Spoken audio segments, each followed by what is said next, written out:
crijeva. U povodu Svjetskog dana upalnih bolesti crijeva pokrenuli su kampanju Ne možemo više čekati, kako bi javnost upozorili na teškoće s kojima se susreću u svakodnevnom životu. Kristina, Doris i Željko svoja su iskustva podijelili s nama.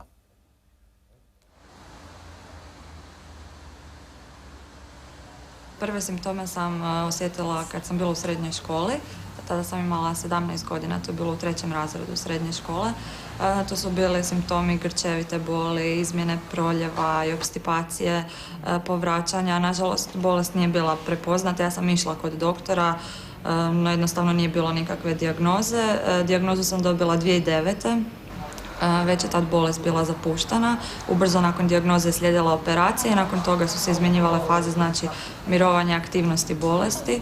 Bolujem od svoje 13. godine, znači nekih 14-15 godina i kao komplikacija same bolesti imam transplantiranu jetru, tako da znači svaki ima još dodatne, ajmo reći, neke popratne bolesti uz sam kron ili kolitis.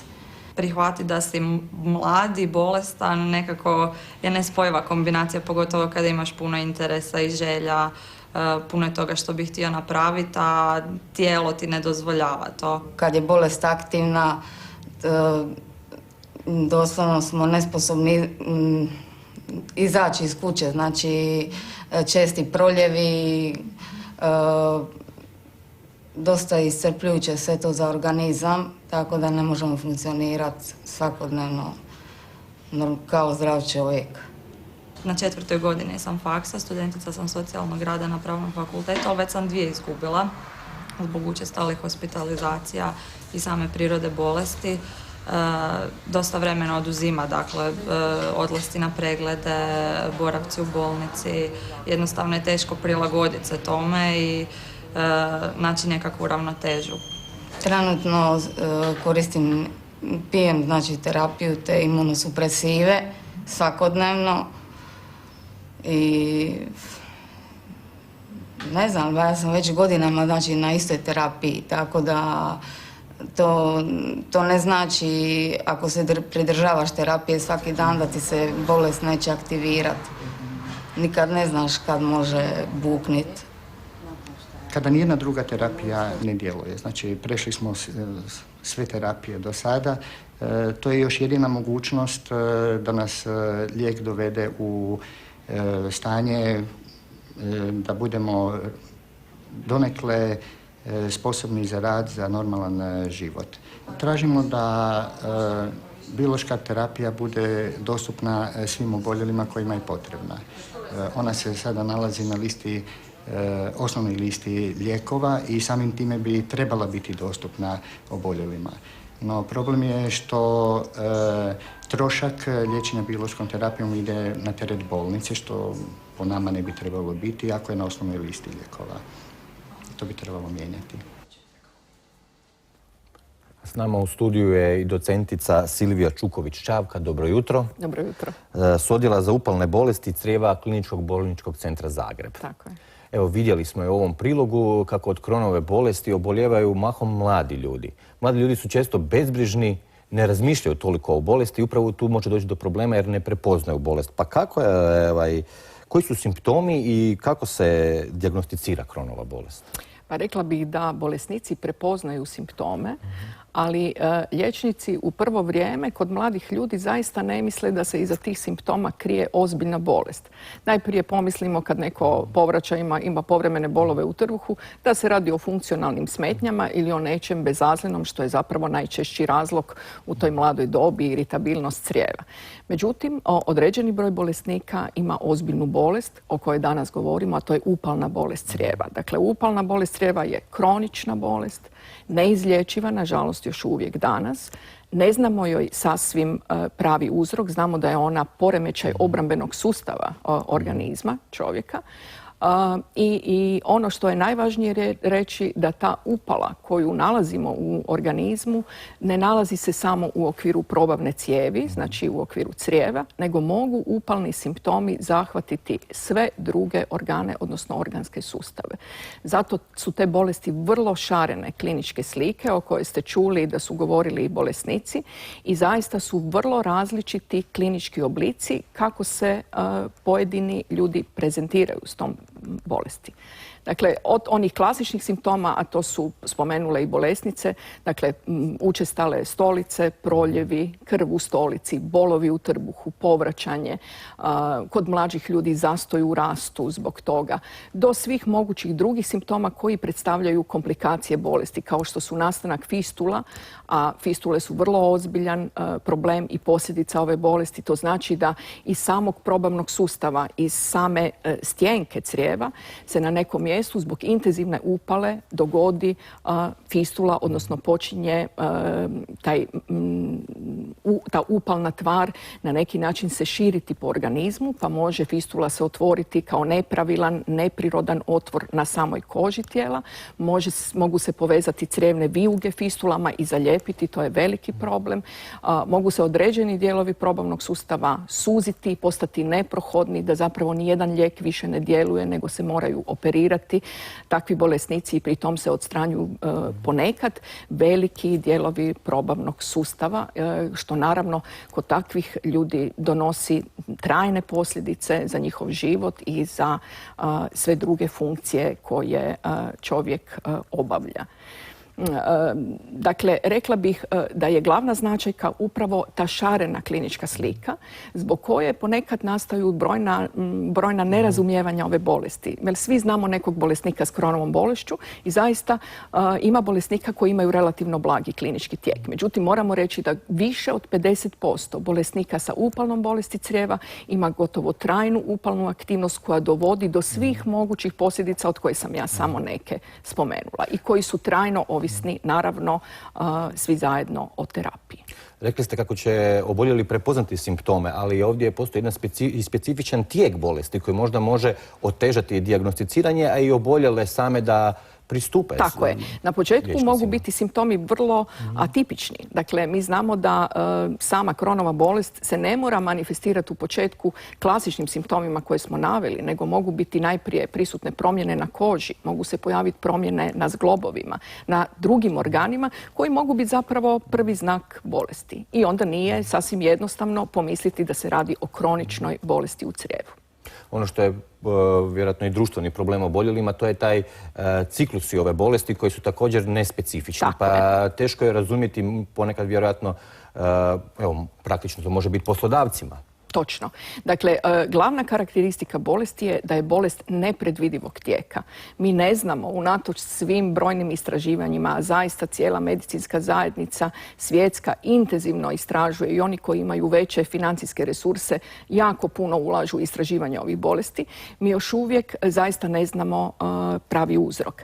A kako ne znamo uzrok, tako i ne znamo zašto se upala u jednom momentu ponovno razbudi i bolest razbukta. To je ono što ne mogu razumjeti poslodavci, to je ono što ne mogu razumjeti ponekad, nažalost, i profesori koji su nastavnici ovoj djeci, odnosno mladim ljudima koji studiraju, jer postoje te nepredvidive situacije koje jednostavno se ne mogu kontrolirati lijekovima. Dakle, ne možemo čak ponekad, kad bolesnici redovito uzimaju terapiju, mi ne možemo sve ove simptome smiriti i oni zapravo s tim simptomima žive.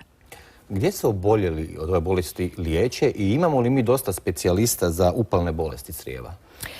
Oboljeli se liječe zapravo u svim bolnicama koje postoje ovog trena u Hrvatskoj. Kuća u kojoj ja radim, Klinički bolnički centar Zagreb, je referentni centar za liječenje ovih bolesnika i u tom smislu mogu reći da zaista mnogi bolesnici iz raznih krajeva države, onda kad se ne mogu riješiti, dolaze i u našu kuću. Status same bolesti nije do kraja sasvim riješen u tom sustavu liječenja. Jer vi znate da danas još uvijek sve bolnice u isto vrijeme liječe hitne bolesnike i trebale bi se baviti elektivnim bolesnicima. Tako da i u našoj kući često puta bude problem što mi kao referentni centar nemamo prostor i resurse po kojima bismo mogli zaista zadovoljiti sve potrebe ovih bolesnika, ali se u tom smislu silno trudimo. Naravno da bi bilo bolje da ima više liječnika koji se bave ovim bolestima, ali to je, rekla bih, problem čitavog zdravstvenog sustava koji nažalost ima i premalo liječnika i medicinskih sestara, pa je to tema koja je aktualna praktički za svaku bolest. Vi ste istaknuli Klinički bolnički centar Zagreb kao referentni centar, ali postoje li i regionalne dnevne bolnice i ambulante u regionalnim centrima? Naravno. Dakle, postoje 4 klinička bolnička centra u Hrvatskoj, znači Rijeka, Split, Osijek i Klinički bolnički centar Sestre milosrdnice, zatim razne kliničke bolnice druge i opće bolnice, odnosno županijske bolnice u kojima rade gastroenterolozi. To su naravno liječnici koji se bave i drugim svim bolestima jer liječe ljude sa drugim gastroenterološkim problemima i nisu sasvim isključivo fokusirani na ovu bolest. Međutim, u kliničkim bolničkim centrima dapače postoje ljudi koji se bave konkretno ovim bolestima. Kakve se terapije primjenjuju u liječenju? Namjerno kažem terapije, jer one se mogu značajno razlikovati. Tako je. Dakle, moramo reći da je liječenje ovih bolesnika izrazito individualnog pristupa. Tako da ne postoje šeme po kojima mi liječimo bolesnike. Ovisno o aktivnosti bolesti, o rasprostranjenosti same bolesti u organizmu, postoje različiti klinički oblici, odnosno tipovi, i u različitim oblicima upotrebljavamo različitu terapiju. Rekla bih da ono što je najvažnije napraviti distinkciju, to je da mi ove bolesnike ne možemo liječiti operacijama. Dakle, mi kirurški zahvat upotrebljavamo samo onda kad se razvijaju komplikacije bolesti na koje više lijekovi ne djeluju. Dakle, recimo kirurški zahvat kod Crohnovih bolesnika, što je važno reći, jer ljudi to često ne razumiju, ne rješava bolest. On samo rješava komplikaciju i to su bolesnici kod kojih se bolest vraća na ono isto mjesto gdje su operirani praktički u vrlo kratkom roku. Kod onih koji nemaju sreće vrlo brzo, praktički u roku od godinu dana, ima onih kod kojih taj period do recidiva, do ponovnog pojave upalne aktivnosti traje duže. Međutim, oni su vrlo često izloženi multiplim kirurškim zahvatima i nerijetko ljudi i po 10 puta u tijekom života budu operirani. S druge strane imamo medikamente i to je ono u čemu je medicina sigurno napredovala do današnjih dana. Međutim, nismo sasvim zadovoljni jer ni jedan od tih imunosupresiva, dakle lijekova koji smanjuju upalu koju generira poremećaj obrambenog sustava, ni jedan ne rješava potpuno. Dakle, smiruje upalu na neko vrijeme. Vi znate da svi ozbiljni lijekovi koji zadiru u djelovanje obrambenog sustava imaju ponekad i ozbiljne nuspojave. Ako lijekovima primirimo taj upalni sustav, onda on nažalost reagira infekcijama i raznim drugim komplikacijama koje se mogu dogoditi. Mi imamo i naše gledatelje ili gledateljicu na telefonskoj liniji. Dobro jutro, slušamo vas, izvolite. Dobro jutro, poštovanje. 4 godine bolujem od Crohnove bolesti. Prije 4 godine sam operirao pola metra crijeva, mi je kirurški odstranjeno. I nastavno na ovo što je govorila sada docentica, pijem Imuran. 4 godine, 200 mg dnevno, vezano uz nus pojave, reprodukcijski sustav muškarca, znači planiranje djeteta sa ženom, na Imuranu po nekim studijima nije preporučljivo. Pa me zanima da li bi ona prekinula terapiju, na koje vrijeme i nakon koliko vremena Imuran se, možemo to tako reći, očisti iz organizma. Evo, nadam se da sam bio jasan, klimanje glavom, bar da to potvrđuje, tako da, evo. Hvala vam, hvala vam. Možemo li čuti odmah i drugu telefonsku liniju? Još jedno pitanje imamo. Da. Ja sam Perković, Anka, iz Siska sam. I moj sin Perković Ivan ima Crohnovu bolest već 10 godina.